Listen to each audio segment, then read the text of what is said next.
News is covering the economy now, and we're digging deeper into Rhode Island's latest unemployment numbers. Latest survey from the state shows that the jobless rate was 11% last month. That's a drop of 0.2% from February. But we wanted to know if that really means the job situation is getting better.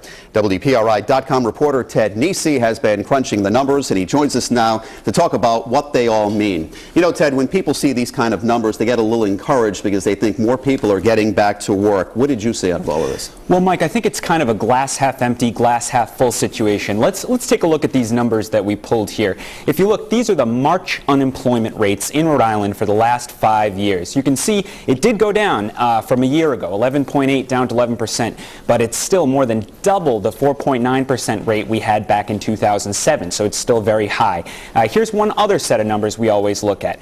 This is the number of unemployed Rhode Islanders, and again, we had 63,000 people without a job in Rhode Island in March of 2011. That's down a little bit from last year, but it's way higher than the 28,000 or so in 07. So as you can see, you put it all together, there's still a lot of people out of work, and it's not changing very fast. Could it be that less people are applying for unemployment too? That's possible. And one part of this is that they stop counting people in the unemployment numbers if they give up on looking. So that can be a part of it. There's a lot of different things that go into it, but the headline is it's not going down very fast. You know, Ted, the recovery in other states is a lot quicker than Rhode Island. What seems to be the real problem here?